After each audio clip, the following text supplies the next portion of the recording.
முன்னாள் ராணுவ வீரர்களுக்கு சொத்து வரி, வீட்டு வரி செலுத்துவதில் விலக்கு அளித்து தமிழ்நாடு அரசு அரசாணை வெளியிட்டுள்ளது. அண்மை செய்தியாக பார்த்து கொண்டிருக்கிறோம். விவரங்களை செய்தியாளர் நந்தினி வழங்க கேட்கலாம். நந்தினி, இது தொடர்பான விவரங்கள் என்ன, பகிர்ந்துக்கோங்க. வணக்கம் அரசி. நடப்பு நிதியாண்டில் இருந்து முன்னாள் ராணுவ வீரர்கள் சொத்து வரி, வீட்டு வரி செலுத்துவதில் இருந்து விலக்களித்து தமிழ்நாடு அரசு உத்தரவு பிறப்பித்திருக்கிறது. இதன் மூலம் 1.20 லட்சம் முன்னாள் ராணுவ வீரர்கள் பயன்பெறுவார்கள் எனவும் தெரிவிக்கப்பட்டிருக்கிறது.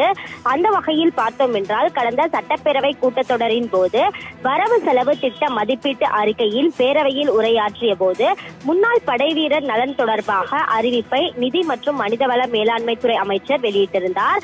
அதன்படி தமிழ்நாட்டிற்காக நம் நாட்டின் எல்லைகளில் பல்வேறு கடினமான சூழ்நிலைகளில் நாட்டின் இன்றியமையாமையை பாதுகாத்திடும் நோக்கத்துடன் தன்னலமற்ற சேவைகள் செய்து வரும் முன்னாள் படைவீரர்கள் நலனிற்காக அரசு முயற்சிகளை மேற்கொண்டு வருவதாகவும், வீட்டு வரி தொகையினை மீளப்பெறும் சலுகை தற்போது இளம் பெண்கள், போரில் ஊனமுற்ற படைவீரர் போன்ற சில பிரிவினருக்கு மட்டும் வழங்கப்படுவதாகவும் தெரிவிக்கப்பட்டிருக்கிறது.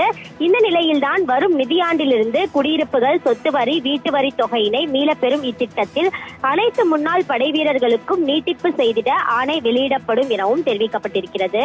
அதன்படிதான் தற்போது அதற்கான அரசாணை என்பது வெளியிடப்பட்டிருக்கிறது. இருந்த போதிலும் கூட பல்வேறு நிபந்தனைகளுடன் இந்த அரசாணை என்பது வெளியிடப்பட்டிருக்கிறது. அந்த வகையில் முன்னாள் படைவீரர் தமிழ்நாட்டில் நிரந்தரமாக குடியிருப்பவராக இருத்தல் வேண்டும் எனவும், முன்னாள் படைவீரர்களின் சொத்து வீட்டிற்கு அவர்களின் சொந்த பயன்பாட்டில் குடியிருப்பாக பயன்படுத்தப்படும் கட்டிடத்திற்கு மட்டுமே இந்த சலுகை வழங்கப்படும் எனவும் தெரிவிக்கப்பட்டிருக்கிறது.